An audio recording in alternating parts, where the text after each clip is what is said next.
हरे कृष्णा सभी को। आज की वीडियो में मैं वैशाख मास की कथा का 21वां अध्याय लेकर आई हूँ।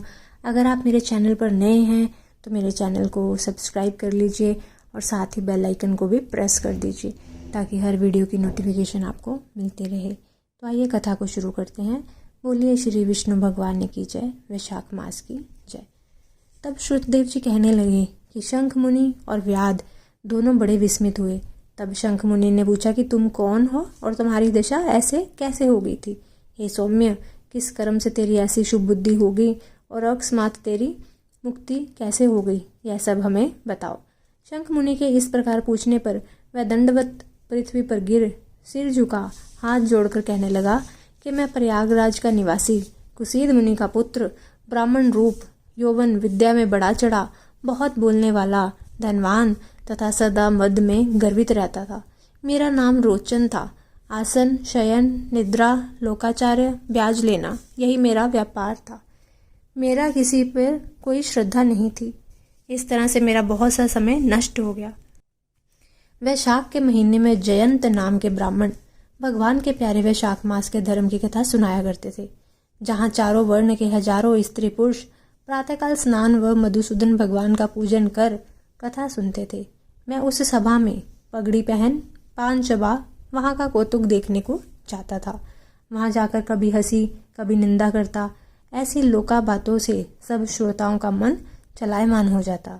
उसी दोष के कारण मेरी बुद्धि नष्ट हो गई, आयु क्षीण हो गई और 14 मनवंतर तक भयंकर नरक में रहा और 84 लाख योनि भोगकर अब मैं इस विशाल वृक्ष की कोटर में महाक्रूर सर्प की योनि पा निवास कर रहा था। हे विप्रवर, अपने पूर्व जन्म के कर्मों के फल से 10 सहस्त्र वर्ष से निराहार निवास कर रहा था कि देव योग से आपके मुख कमल से निकली कथा को चक्षु गोलक द्वारा सुनने से मेरे सब पाप दूर हो गए और सर्प योनि छोड़ दिव्य देह धारण कर आपकी शरण में आया हूँ। मैंने तो कहीं कोई उपकार नहीं किया, फिर सज्जनों का संग कैसे हुआ।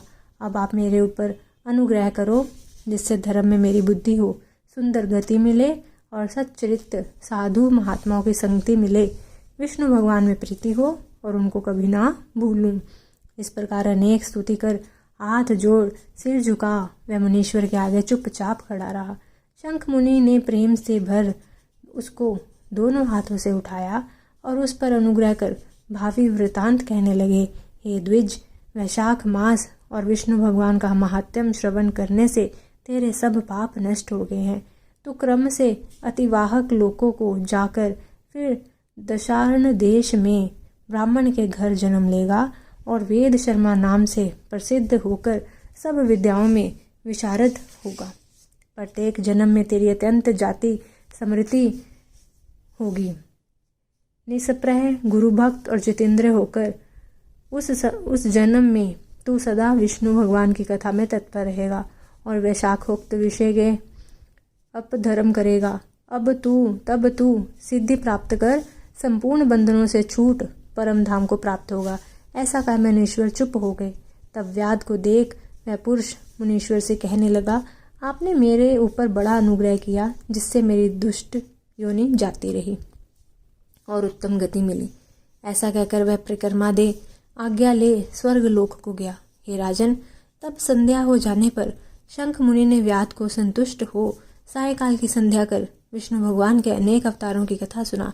रात्रि के शेष भाग को व्यतीत कर ब्रह्म मुहूर्त में नित्य कर्मों से निश्चिंत हो प्रसन्न मन से व्याध को बुला उसके सिर पर प्रोक्षण कर राम ये 2 अक्षर का मंत्र जाप करने और मरण पर्यंत इन्हीं धर्मों के करने का उपदेश दिया और कहा कि तेरा इससे जन्म वाल्मीकि ऋषि के कुल में होगा और तू वाल्मीकि नाम से इस लोक में प्रसिद्ध होगा।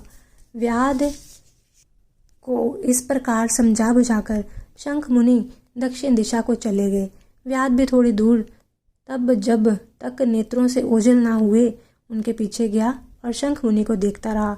फिर हृदय में उन्हीं का ध्यान करता हुआ वैशाखोक्त धर्मों को करता हुआ व्याध का जन्म पूर्ण कर वाल्मीकि ऋषि के घर में जन्म लिया।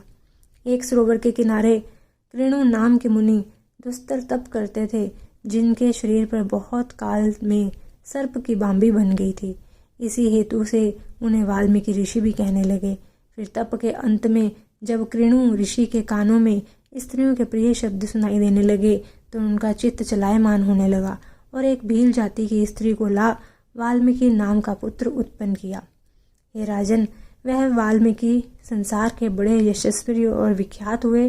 उन्होंने सर्व कर्म बंधनों को काटने वाली मनोहर छंद में राम कथा रचकर प्रसिद्धि प्राप्त की। शुत्रदेव जी बोले कि इसी प्रकार वैशाख मास में व्याध के सिर्फ जूता तान करने से दुर्लभ ऋषितत्व प्राप्त हुआ।